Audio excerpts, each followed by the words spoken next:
Assalamualaikum warahmatullahi wabarakatuh. Sahabatku semua, hari ini saya melanjutkan video saya kembali. Dan alhamdulillah kemarin saya sudah coba melakukan penjodohan untuk ikan cupang saya. Jadi untuk sistem pengawinan ikan cupang di channel Edo Gagan ini, kita ada menampilkan beberapa sistem ya. Ada menggunakan cara langsung cemplung, ada dengan cara penjodohan. Dan untuk wadahnya sendiri ada juga di dalam video Edo Gagan ini ada menggunakan ember, ada menggunakan soliter, ada juga yang menggunakan styrofoam. Jadi teman-teman bisa pilih mau menggunakan apa aja. Kalau menggunakan toples juga bisa, botol aqua juga bisa, mana yang nyaman aja ya. Nah, untuk kali ini saya menggunakan sistem styrofoam tapi menggunakan skat dan sistem soliter berlobang ya, atau soliternya tinggal angkat lepas burayak ya. Nah, sahabatku semua, di dalam dua wadah ini sudah saya cemplungin betina dan jantan. Kita akan melihat ikannya. Ini masih proses kejar-kejaran tuh. Dan busa dibuat tidak terlalu banyak, tapi ini kita biarin, mudah-mudahan berhasil ya. Ini barongsai. Tuh. Proses pemijahannya insya Allah mudah-mudahan berhasil. Ini size betina lebih gede daripada jantan. Saya nggak tahu ini berhasil atau enggak, tapi kita coba aja karena mental si jantannya bagus banget ini. Kalau saya lihat mentalnya bagus, ya. Nah, berikutnya ini jenis Nemo Galaxy Gold. Jadi Galaxy itu berwarna emas. Tuh. Ini over Galaxy ya. Ini satu, ini satu. Nah, betinanya di bagian yang ujung, ini jantannya. Nah, untuk sistem ini lebih kecil untuk space-nya. Ini karena menggunakan soliter ukuran 15 kali 15 dengan ketinggian 20 cm. Tapi tinggi airnya di sini saya buat kemarin udah saya bahas di part pertama, itu hanya menggunakan air kurang lebih 10 atau 12 cm. Itu udah cukup sih.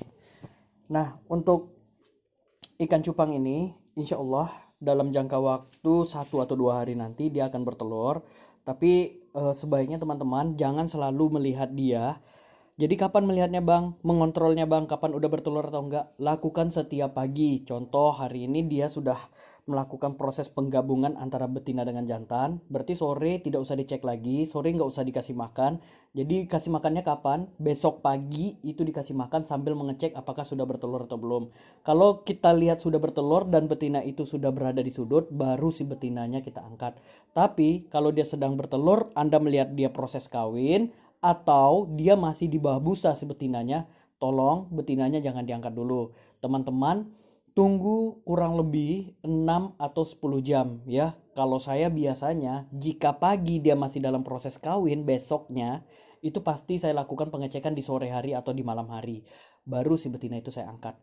Karena sayang banget kalau telurnya itu tidak terkuras habis. Karena total burayak yang ada nanti, pemberian makannya itu sama aja dengan total burayak yang banyak. Cukup jelas ya sampai di sini ya.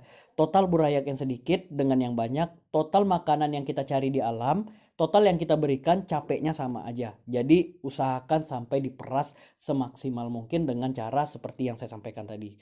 Nah, video ini singkat banget tapi padat ya. Semoga teman-teman cukup memahami bagi yang belum menguasai cara breeding ikan cupang. Tapi kalau yang sudah mahir breeding ikan cupang mungkin ini uh, sebagai apa ya, saling mengingat aja. Sama saya juga kadang lupa juga tapi mengingat kembali karena udah lama nggak ngebreed juga. Dan saya berharap sih semua orang yang tidak tidak bisa melakukan proses breeding karena gagal itu kalau bisa berhasil. Kalau Anda gagal beberapa kali, coba terus, temukan kegagalan Anda itu dari mana. Biasanya kegagalan itu berasal dari kalau gagal breeding, yang pertama indukan yang tidak perform. Bisa jadi usianya terlalu muda, bisa jadi memang indukan itu tidak mau kawin, atau bisa jadi indukan itu stres. Dan yang kedua itu biasanya diakibatkan oleh kondisi air di rumah teman masing-masing.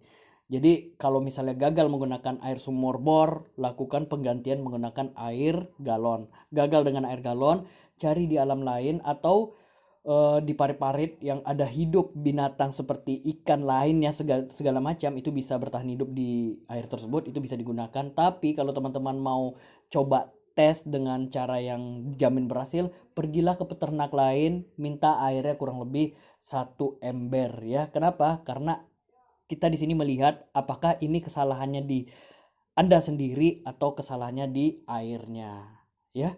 Nah, biasanya mempengaruhi lagi apa aja, Bang? Itu biasanya suhu air. Nah, itu juga mengakibatkan kegagalan. Biasanya suhu air yang terlalu dingin itu dapat mengakibatkan kegagalan bagi si ikan cupang. Jantannya stres, kadang dia tidak mau kawin, kadang dia kawin akhirnya makan telur. Kenapa? Karena kondisi fisiknya itu tidak sesuai dengan habitat dia yang sebenarnya. Seperti itu sahabatku semua ya.